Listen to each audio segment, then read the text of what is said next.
Police Interceptors. Keep your hands on the wheel. A team of elite pursuit drivers. Not gone up there, it's there. Equipped with a fleet of rally-bred sports cars, high-performance patrol cars, and a state-of-the-art chopper. On off-road. They're in the front line. Please, do not move! In the battle to drive crime off the streets of Derbyshire. So sit back, buckle up, and start your engines.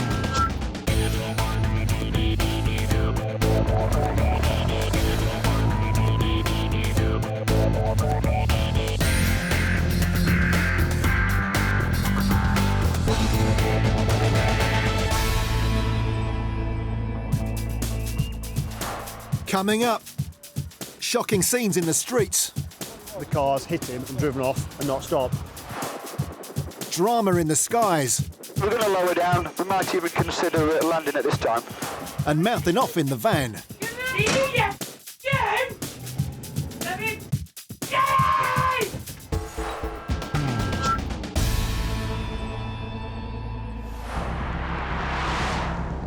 It's afternoon in South Derbyshire, and Interceptors Dave Burden and Scott Jeffries are tearing into town in the Subaru STI. Petrolhead Scott is racing to join the hunt for a pair of thieves. His wingman, Dave Burden, is receiving radio updates about a £400 smartphone that's been stolen from the changing rooms of a local supermarket. We're just listening to the local channel. They've requested a unit for a theft of a mobile phone. A staggering 200 mobile phones are pinched every hour, but Dave and Scott have modern technology on their side. The owner of the mobile has managed to get a tracking device onto his phone, whether or not it's an application, I'm not sure. And now he's tracking the possible suspects, relaying the information through to us via the control room. Many expensive mobiles now come with GPS tracker software, so owners can pinpoint the phone's exact location using the internet. The victim has activated their tracker app and is relaying the phone's position to the cops. Just up Kenilworth Avenue, which is about 5-6 miles from here. It's not the first job I've had like this. Obviously with the modern technology nowadays, iPhones, apps, Android and stuff like that, you can just download these applications. The signal's accurate to within 50 metres, but it's still moving. Scott and Dave know which direction it's going, but they've no idea what the thieves look like or how they're travelling. The original info that came through was that it was moving away slowly, so they were assuming it initially that it was on foot. And the signal speed keeps changing. Can you imagine that they must be on motorcycles or in a vehicle? Eventually, it slows down near a large playing field. So is it in and around here, is it? And it's plastic gate. They're now halfway up the recreation ground, not sure which side. But with no confirmed descriptions, Scott and Dave have their work cut out. So it could be anyone. I wouldn't have imagined it's her. So the pair come up with a clever plan to narrow down the suspects. Keep an eye out who we've got, and then we'll compare their faces in a few minutes with the next location. They start to make a mental note of people on the street. I've got a male and a female up there walking. We're just looking who's here now, and then we'll get another location in a few minutes, and we'll see who's at that following location. When the signal moves again, the road we've just passed, and that was the last update. They reposition and look for recurring faces. Let's see who we've got. The average age of a mobile phone thief is just 16. There's two lads on that corner, but I think the other car's just stopping them. Suddenly the signal stops moving. The phone has to be somewhere on this street. One male, one female. An officer's talking to a middle-aged couple close to where the tracker's stopped. So we've followed the track of the phone and to this couple. They don't look like your usual phone thieves, but the woman is carrying a bag from the shop where the phone was stolen. Have you guys got a mobile phone you shouldn't have? You need to tell us the truth now. Have you got a mobile phone that you shouldn't have? The couple claim they can't speak English. We're here because there's a mobile phone been stolen. Have you got a mobile phone that you shouldn't have? Pardon? I don't understand. Telephone, mobile phone, iPhone. Dave checks their description with the store. Is 50-ish, grey hair. Female is younger. We'll check CCTV because there's a mobile phone that's been stolen.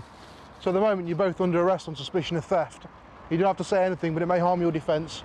If you do not mention when questioned something which later on in court, anything you do say may be given an evidence. You're both going to be taken to the police station. Okay, we've got some further inquiries to make. The arrest is necessary because we need to make those inquiries and we're going to have to interview you. Okay, so you're both going to come to the police station now. Put your hands down, mate, you're all right, put your hands down. And this one. Jump on in for us. More than 2 million people each year have their phones stolen, and most never get them back. The description matches these two people pretty much down to a T. They've been asked briefly about a mobile phone. They don't speak English, or don't appear to speak English, and the phone isn't moving anymore, so it could have been dumped. But there's more than one way to find a lost phone.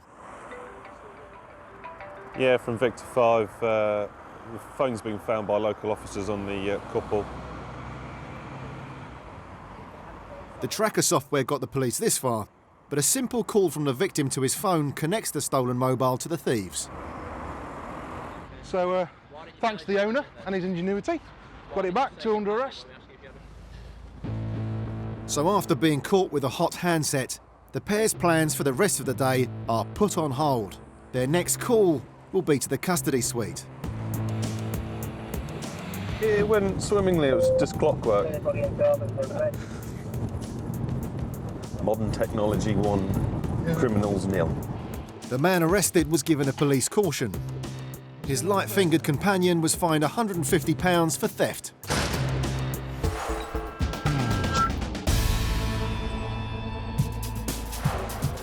Still to come, a very different case of a lost mobile. I don't want my phone, I've got home. Your phone has not been handed in and we can't find it. The hunt for a rogue driver. They've said a young boy's been run over and is lying in the road not moving. And taking down a transit bandit. He's crossed, he's crossed. That's him, that's him.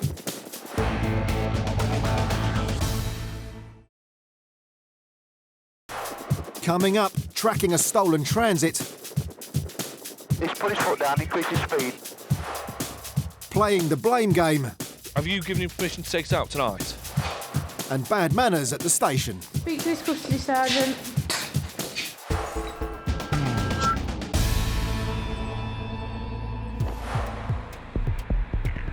It's early evening in Derby, and a teenage boy has been left for dead by a hit-and-run driver. Jason Graves is blue lighting to the scene in the Quattro. Jason's a seasoned officer with 22 years service behind him, but shocking jobs like this always leave him uneasy. Outside of a convenience store, about 10 minutes away, where they've said a young boy's been run over and is lying in the road not moving.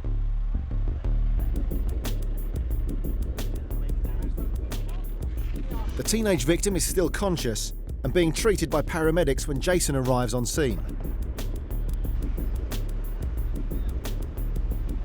Unbelievably, it looks like it all stemmed from a minor traffic accident. The car who did it, it's a baby blue Ford Fiesta. We all three of us were in the same car. Yeah. He reversed out and hit me, and then he drove off, and then he stepped out in the road to say, "Oh, I made a car," and then as he did, he just ran straight over him and carried on going. Right. Other witnesses back up the story. I was like, I seen him running really fast, running down here and saying stop, and then he just ran him over and just went straight down. The driver's actions defy logic. Rather than swapping insurance details, he sped off, throwing the young man over his bonnet when he tried to block his path. What's happened is this Escort's been parked here.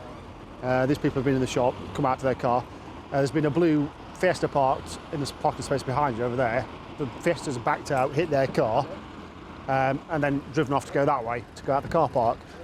The rear seat passenger of the car has jumped out to sort of stand in the road to say to the guy, hold on a minute, you just bumped into our car, and the car's hit him and driven off and not stopped.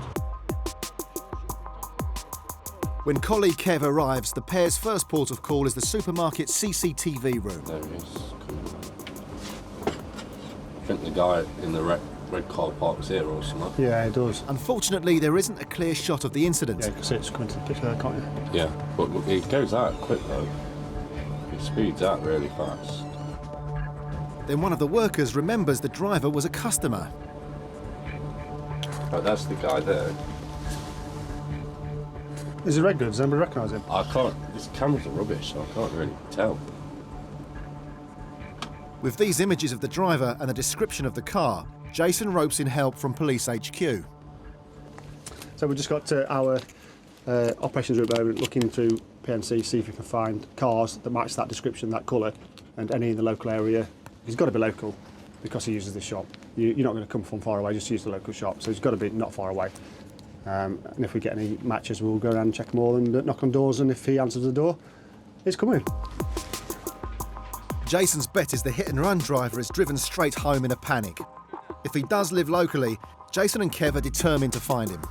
I think I might spend half an hour just driving around looking for a 61 plate blue Fiesta and knocking on put my hand on the bonnet. There won't be many, there won't be many, will there? No. But just as they begin their search, there's some unexpected news. Yeah, 24. Kev, did you get that? Well, what a surprise. Somebody's rung in to say he's been involved in an accident, reversed into somebody at the one stop and driven off because he panicked, and he has gone home and rung it in. Bless him. By the time Jason gets to the station, the driver has handed himself in and admitted everything. We just interviewed the driver. He's fully admitted to panicking, he says, and driving off. He says he didn't know he'd hit somebody, but his headlights smashed. There's no way you can not know you've hit somebody. So he's been reported for failing to stop. There's no damage to the back of his car. There's no damage to the front of the Escort. So if you're looking in hindsight, if he'd have stopped at the first place, they'd have just looked at each other's cars and gone, forget it, mate, and driven off. Now he's looking at a possible ban. The driver was later convicted of failing to stop after an accident and driving without due care and attention. He was handed 7 penalty points and fined. The victim escaped with just cuts and bruises and later made a full recovery.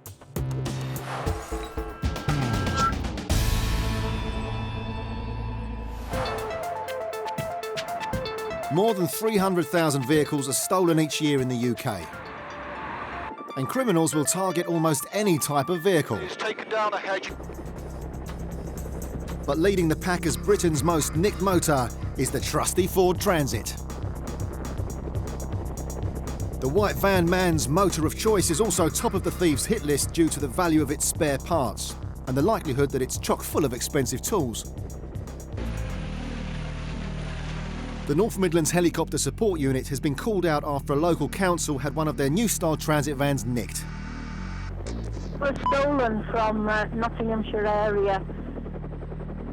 The clear writing on the back makes it an easy spot for the crew.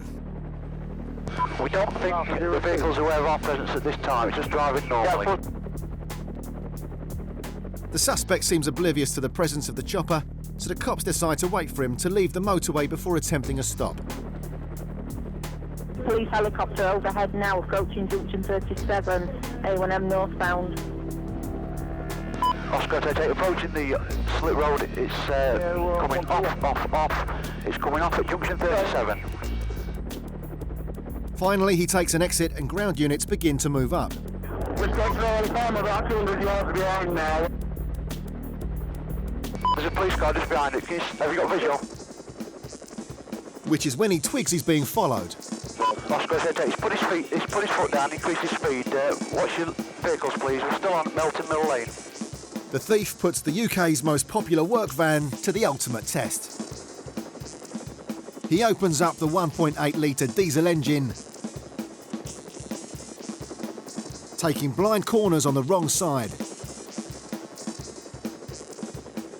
From 880, is aware you're behind him. Obviously, I'm limited to what we're past the wrong side of the road sometimes. Then the police receive new information about the stolen van. Just beware that if the vehicle's been turned off, the tracker won't restart it. So the vehicle won't restart if it's switched off at all. The nicked motor is fitted with an immobiliser that's been triggered by the theft. The next time the engine stops, it won't restart. Just confirm the vehicle will not restart if the engine is switched off. But stopping is the last thing on this thief's mind. And as the weather gets worse, so does his driving. Operator, he's crashed, he's crashed. That's him. He leaps from the out-of-control van, leaving it careering driverless down the road. Trying his best to look calm, he attempts to slip away on foot. That's the driver. That's the driver. But just like the van he left behind, this plan's a non-starter.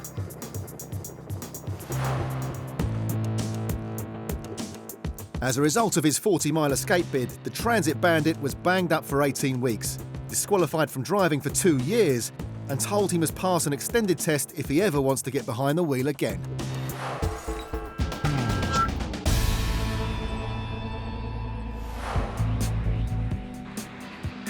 It's the end of the evening rush hour in South Derbyshire, and the Interceptors are sweeping the streets after a sharp rise in uninsured drivers on their patch. In the driver's seat of the Evo is Nick Robinson. Alongside him, his colleague and namesake, Nick Lovett. Along with the rest of the team, the two Nicks have specific intel on certain vehicles using the roads illegally. We're basically routine patrolling in the SWAT area, and should any of these vehicles hit up, we're going to be deployed to areas that we know to intercept the vehicles on the way back. It's not long before a fellow unit clocks an uninsured BMW. On the way to you.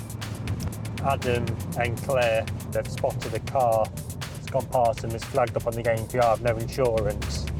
They've spun round to try and stop it. The car's put its foot down, gone into the town centre in swaddling coat. You say Market Street? Is that actually in Swad?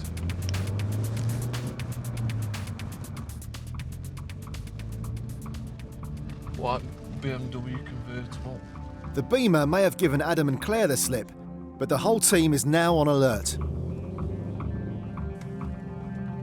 Most uninsured drivers think they're less likely to get caught if they use their car for short, local journeys. But the police are wise to this. Was that it? And the two Nicks position themselves close to the address where the car is registered. Hey up, hey up, hey up, hey up. Sure enough, That's it. they spot the driver returning home. It's there. Nick and Nick are now right on his tail. Adam receiving. Maybe behind that car. With the police video recording everything, the driver's bang to rights if he is uninsured. Just pulling over. Hey, how you doing, mate? You all right? Yeah. Is this your motor? Yeah. Do you own it? No, I don't know. Who owns it? My girlfriend. Your girlfriend? Yeah. Who insures it? My girlfriend. The driver's quick to pass the buck of responsibility to his beloved. Is your missus in? Yeah. So while the bloke's placed in the back seat of the Evo, Nick's keen to hear what his girlfriend's got to say about why this motor's showing up as uninsured. All we've done is stopped. Is it your other half driving your car? Yeah. We just need to verify the insurance, because it's come up on our system as maybe not being insured. Yes, it isn't. It isn't insured? No. Right. So why is he driving it? If the woman admits she knew her boyfriend was out in the car, she could also be hit with a fine. Did you know he was driving it? He's allowed to drive it, but he shouldn't be driving because something's wrong with it. What's wrong with it? It needs 2 new arms on the front. Right, so why is he driving it? Is it your car? Yeah. Have you given him permission to drive it? Oh yeah, he's allowed to drive it. He's allowed. Have you given him permission to take it out tonight? Yeah, we can take the car if he wants. Of course he can. No, what I'm saying is, Yeah. has he got your permission to drive it? Did you know he got the car? I was asleep. You were asleep. As she was asleep and unaware the car was being used, responsibility for the offence now lies solely with her other half. Right, so you didn't know he'd taken it. You didn't know he'd taken it. Although this still won't save her motor. All right, I'll come and get some details from you in a minute. Yeah, because we're going to seize the vehicle. Oh, No, because he's been driving us around, hasn't he? But her boyfriend tries to rescue the situation by suddenly remembering he has insurance on another car. He's saying he's the owner of a Ford Transit van. Did you get that part? I'll tell you what, let's go inside and we'll find your insurance, your certificates. Nick finds a copy of the policy, but it's not good news. It's been cancelled. Armed with a letter from the insurance company, Nick heads back to the Evo to confront the driver with the evidence. Right. You say you had a policy on a van, a white van that got written off. How come then, mate? There's a policy here telling you that the insurance has been cancelled. We have today cancelled the above insurance policy. But even with the facts staring him in the face... Want to read it yourself? I can't read, mate. This fella's still convinced he's insured. Have you got a policy of insurance in place? You have? Okay. I'm with them. So Nick explains to the driver what his options are. Right. The car's getting seized, okay, under Section 165 of the Road Traffic Act, all right? Now, it'll make it a lot easier if you're straight up with me now, whether you've got insurance or not. I've got And insurance. listen, the difference to you now will be, if you're straight up with me, I can give you what's called a fixed penalty ticket. It's like a speeding ticket, which is 6 points and £200 fine. But the driver's reading skills may limit his options even further. Because the other problem I've got then is issuing your ticket. If you're saying you can't read and write, I can't really give you a ticket if you can't understand it. To solve the problem, Nick comes up with a simple test. Can you read what's on that letter? I can get a struggle, yeah. Well, just read the first line out. You know where it says, "Dear Mr. there." We have today found no longer the above insurance policy order. So you can read then, can't you? Yeah. Regardless, the car gets seized today. How much is that to get back? The car to get back is 150 quid and £200 fine. Trust me, that's cheaper than going to court. Yeah, I'll do that. I'll get the ticket out of the boot then. After honing his reading skills, the £200 fine for no insurance and the £150 impoundment charge give him the chance to exercise his mental arithmetic. £350. Ouch. It's a hard lesson learnt, but when it comes to car insurance, there's no excuse for not doing your homework. How he can still be adamant that he's insured after a letter saying he's not. Well, no, he owes 600 odd quid. He admitted it when I said you can either admit it and have a ticket, or if you're telling me you still got insurance, then you're going to have to go to court. Yeah, he said, yeah, I've not got insurance. Good lad.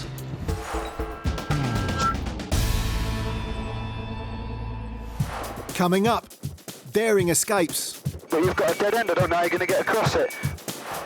Booze-fueled threats. Well, you're going to have to come out sometime. I'll kick you straight in the face, Ruby.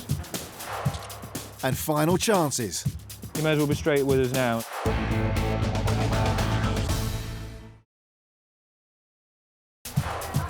Still to come, tempers rise on a night out. I don't care. There's no escape from the eye in the sky. But I think he's struggling to find somewhere to hide.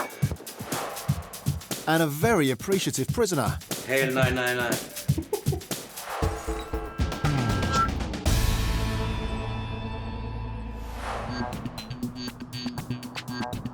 The North Midlands Helicopter Support Unit's Eurocopter EC-135T2 is a £3.4 million jewel in the Interceptors crime-fighting crown. With its pair of turbo Mecha Arias engines, it can cruise at a speed of 138 miles per hour and join pursuits anywhere on its patch within 18 minutes. The chopper usually takes on the role of a high-altitude observer, but on occasions, its crew get a chance to mix it up with action on the ground. AT, yes, and confirm it's a white transit flatback we're looking for. Now the chopper's been called in to search for another stolen transit. This one's been nicked from a building site. Yeah, it's a white flatback pickup transit, currently Langer, travelling south. The air crew track the suspect while ground units play catch-up. Confirmed, White Transit. Dispatch view, no reports. Keep from Oxford, Derbyshire. When the fleeing driver comes up against a closed road, it seems his escape route's been blocked. Yes, I'm on.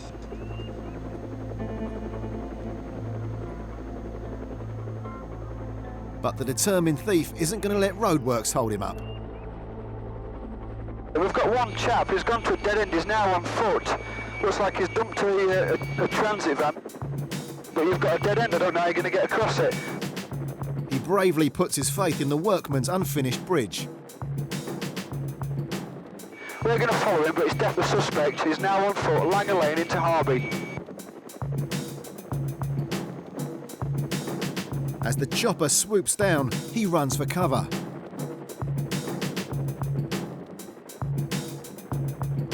But the thermal imaging cameras can see straight through his escape plan. Yeah, from Oscar to 88, there's a dead end, be careful, we're going to have to do a stop. Pull up behind the van, it's the footbridge, we can talk you in, he's gone into a compound. We think we've got him contained. It doesn't take him long to realise his game of hide and seek is a bad idea. So if the officers want to move forward, in fact he's on foot again now, so if you want to go over the footbridge. He starts casing a large building. But I think he's struggling to find somewhere to hide. But when he finds it locked, he decides to take his chances out in the open again.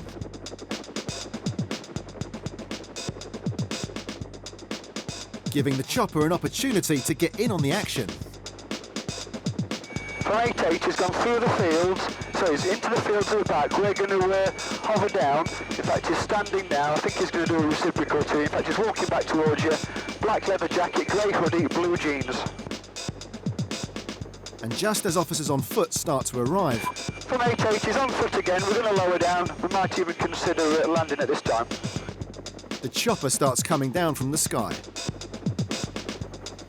From 88, he's gone through the hedge, stand by. He's running back down towards you. Can we have an officer on the main road at the front side, please? Am I okay to go, Eric? The suspect is rapidly running out of options.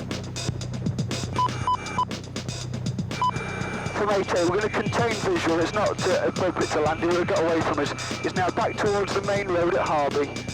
After briefly touching down, it takes just a few seconds for the chopper to swoop back in the air and continue monitoring. He's in a back garden, just plus of the dairy unit. He's stood in a garden. I don't think he's got much where to go. He's going to be walking back out into the main road. But with nowhere left to run, he wisely calls it a day. He's walking out now. You should see each other at the same time.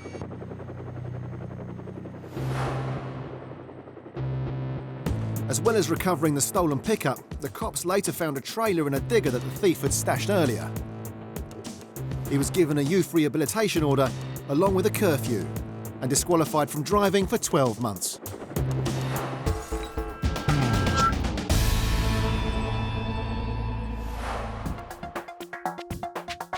Drink driving is still a national problem. In 1 month alone, nearly 6,000 people were nicked for being over the limit. But despite the chaos they cause, police are still unable to perform random breath tests. Officers can only get out the breathalyzer if they have reasonable grounds to suspect a driver's been drinking. Hello, mate, you all right? It's nearly midnight, and Roads Policing Officer Aidy Pitfield was patrolling the streets when his attention was drawn to this black Mazda. I've actually stopped you because I was looking for a similar car that I thought might contain somebody that was wanted. It's not the same car, so I've come across you by accident, basically, looking for another vehicle. But now they're both in an enclosed space, Aidy gets a whiff of another potential problem. How much have you had to drink tonight? Well, you've had something, I can smell it on you, unless you've been in a pub and somebody else has been drinking. So before we go any further, we'll do a quick breath test, okay, mate? Aidy prepares the breathalyzer while the worried driver looks on nervously in the back seat. All right, off you go. Keep going, keep going, keep going, keep going. You can stop. Good man. That's a fail. So I have to tell you that I'm arresting you on suspicion of driving a motor vehicle whilst over the prescribed limit. Okay, you don't have to say anything, but it may harm your defence if you don't mention when questioned, something which you later rely on in court, and anything you do say may be given in evidence. So Aidy's mistake is this driver's misfortune. I've stopped the car because I was looking for some wanted person. It was a different car, and I've ended up finding out this chap's driving whilst over the prescribed limit, or certainly there's a suspicion he is. He's failed the breath test, basically. Right, I'm just going to put these handcuffs on you, just for my protection, OK? Moments later, colleague Paul Phoenix arrives to lend a hand, as Aidy reckons there's also problems with the car's paperwork. Hello. It's come back, no insurance, MOT expired, and this, that and the other, so can you just do a bit of digging for me? Obviously I need to get to custody as quick as I can with that figure. They both explain to the driver that he'll be better off if he's up front with them. Is it your car? If you've got insurance for it, you may as well be straight with us, because it's saying no insurance and the MOT's definitely expired. So we know the MOT's expired on it, mate, so you may as well be straight with us now and let us know if because we're going to find out ultimately, aren't we? I thought you had everything, mate. Has it got everything? I thought you had everything. You thought it had everything? OK. He says he thought he was driving legit, but the journey to the nick gives him the chance to think again. You're not insured? OK. Yeah, he's just told me he's not insured, Pat. If you could do the necessary, thanks. The driver later blew 43, well over the legal limit of 35. But he seems a lot more relaxed now that he's been up front about everything. That's your 15 minutes of fame, mate. There you go. You come here as well. Come on. Proving that when it comes to dealing with the police, honesty is always the best policy. I don't mind. If there weren't law and order in England, it'll be total chaos. Thank you for the police. Hail 999. Although it's unclear if he was still smiling when he was later given 8 penalty points, fined £150 and disqualified from driving for 12 months. It's up to you, I can't. At least his happy-go-lucky attitude made the arrest an easy one for Aidy. He's probably one of the nicest people I've ever arrested. And certainly one of the most easy to deal with. I wish they were all like that.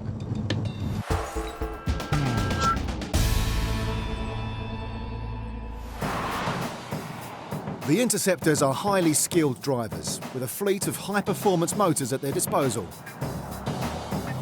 Keeping the road safe is what they do best. And while they patrol the streets, officers on foot pound the beat in the city centres.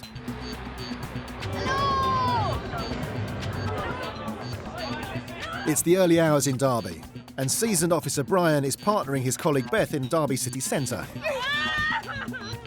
Ali's going to stay with her until ambulance come. These shifts can be a baptism of fire for some officers. And at just 5 foot tall, Beth often has to tackle problems her own way. I'm a lot smaller than some officers, I'm 5 foot, but it's all about I have to deal with things other ways and talk to people a lot longer. Oh my God, she's so small. Can I have a hug? Well, people just think, oh, which isn't the look I'm going for. As it approaches closing time for the clubs, Beth and Brian get a call from some club door staff. I've come across on pub radio that shouts for assistance here at Beckett's. A woman's been asked to leave the premises, but she won't take no for an answer. Right, but my phone's in there yet. Can you ring it? My phone's in there. You're making my phone. I had a call on my phone 2 minutes ago. It's in there, and now it's disappeared. Where did you leave your phone? No, in my handbag. In any of your pocket? No. Just stand away from the... Yeah. Looking for a mislaid mobile is not exactly the best use of police time. But Beth and Brian try to be as helpful as they can. My phone's in there, I swear.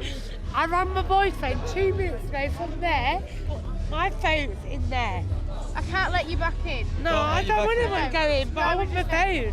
My bag was down the till, yeah? Behind the bar.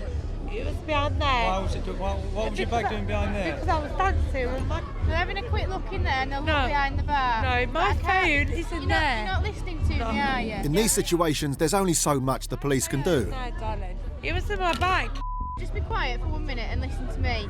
If we can't find your phone tonight, you need to cancel it. No, and then... I'm my phone. Get my phone and I'll go home. Unfortunately, it's a big place in there, isn't it?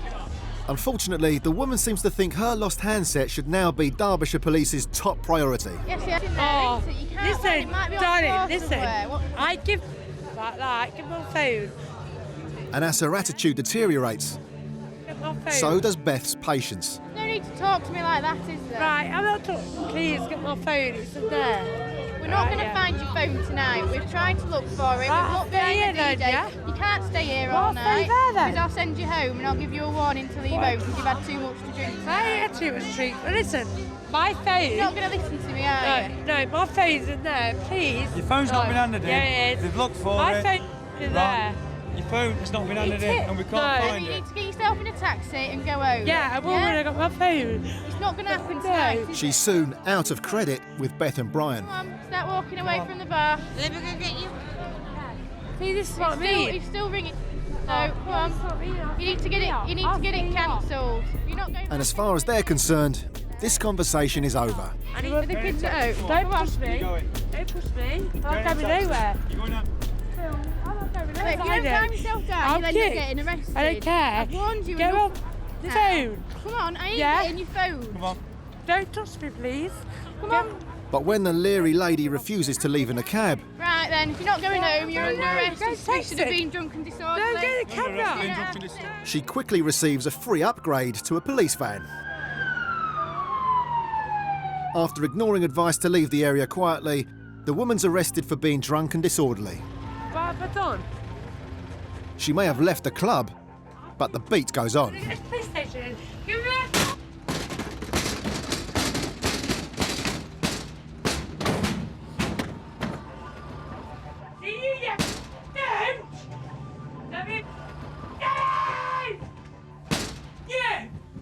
Having the patience and temperament to deal with abuse like this is all part of being a copper. Off. Off. I'm not moving anywhere. Well, you're going to have to come out sometime, aren't you? I kick you straight in the face from near me. No. In the past 5 years, the number of women arrested for being drunk and disorderly has risen by nearly 50% in some parts of the UK. Are you ready for me? 4. I don't. 4 on there. No. Take your hands off me. She's just been arrested on suspicion of being drunk and disorderly at the moment because of her behaviour in the city centre. She needs to sober up a bit about it, and she'll be dealt with as soon as she's sobered up. But when some people have had a drink, reining in their anger can be very difficult. This woman was eventually given a community order with 12 months supervision and told she must attend 6 sessions of a focus on violence programme.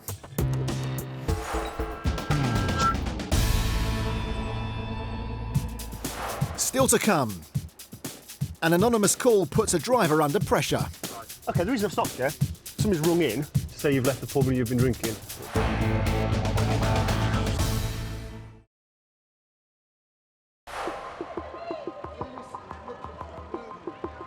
Thanks to effective campaigns, attitudes to drink driving have dramatically changed in the past 30 years. Since the early 80s, there's been a decline in the number of arrests. One reason for this is the willingness of members of the public to call police when they think someone is about to drink and drive. It's nearly midnight in Derby city centre, and Jason has just been passed some potentially useful information. 24, thanks. Somebody's reported a possible drink driver at a pub, so it's going to drop a few people off before it heads home. A lot of people ring up about it. It's a bit of a stigma to drink driving, so you know, we have Crime Stoppers, and especially coming up to Christmas with drink drive campaigns and things like that, that people do ring in and say so-and-so's drinking, or especially people they've got a gripe against. The anonymous caller told the police a female driver went for a drink with friends after work and is now driving home in a red Peugeot. The caller even gave the police the driver's home address, which is where Jason is heading. So we're going to go to the home address of the owner of the car and see if it's there. and if it's not there, we'll wait for it to turn up. Which will give us the 20 minutes as well after he's had his last drink. You have to wait 20 minutes when somebody's had a drink to breathalyse them. So make sure all the alcohol comes out the body. Sure enough, when Jason arrives at the address, a red Peugeot is pulling into the driveway. Yeah, Elmsgrove, this vehicle's just pulled up on the drive. I'm just having a word with the driver, please. Good evening. Hello. Yes, can I borrow you a minute? He invites the female driver to take a seat in the back. Excuse the camera. Can I have a seat in my car? I'll explain to you why I've stopped you. She seems very nervous. Just have a seat for me. Thank you very much. I think you just dropped your phone. Oh, there you go. Is that yours? Or iPod something? Yeah, it's fine. Jason is immediately upfront about why he's here. Okay, the reason I've stopped you, whether it's true or not, I don't know, but somebody's rung in. I know who Okay, it is. to say you've left the pub and you've been drinking, which is I had one drink. You had one drink, so you know who it is then? Yes, I do. The driver claims she knows who has reported her, but nonetheless admits she has had a drink. Right, well I don't know who it is, but because of this information, I've got to breathalyse you. When did you last have a drink? About 20 minutes ago. Right. When Jason's breathalyser fails to work, he puts a call out for another one to be sent down. The anxious woman is in for a tense wait. Do I smell badly of it? No, you don't smell badly of it, but I can smell it. How many drinks do you have to be? There's no set limit. People ask me that all the time, you know, there is no set pattern, no set limit. Any amount of alcohol can damage your driving. Whether you're over the limit can depend on the type of alcohol you've been drinking, as well as your age, weight, stress levels, and what you've eaten. I haven't had much today. So. Right, okay. Do you often go for a drink after work? No, that was like the only time. Because I had such a stressful day and I just thought, okay. Well, this has not made it any better, has it? No. A few minutes later, the woman remembers she's had more than just one drink. That's going up now, is it? Right, okay. That's it. A drink and a half of what? WKD. So 1.5? Half. Yeah, 1.5. How can we have a half? Because my friend gave it to me and I didn't want them. Right. It's not looking good for the driver, but as a second squad car arrives with a working breathalyser, at least the moment of truth has arrived. Right, okay. Because I can smell intoxicants on your breath, I'm going to request a breathalyser from you. Okay, you must tell us to fail or refuse to provide a sample of breath, which is an offence which could result from disqualification. So it's 35. Yeah. How old are you, please? 21. Okay. Are you willing to provide me with a sample of breath? Yes. And please take a nice deep breath and blow into this in one continuous breath, about 10 seconds until it clicks. You can hold it yourself, just... The legal limit is 35. Keep going, keep going, keep going, keep going, keep going. Lovely. Thank you. Positive. No, 6. She blows just 6. The legal limit's 35, so you can have up to 35, so you've done 6. So you're nowhere near. There you go, souvenir. The driver's free to go, but Jason explains getting behind the wheel, even after just a small drink like this, can lead to uncomfortable situations. Is if you're going to drive, is not to drink. Yeah. All right, because it just lands you and things like that. You can go to the pub, have an orange, you know, if you're going to drive, just don't drink, because it puts you under the undue stress of sitting and having to go through this, doesn't it? Yeah, this is my first time.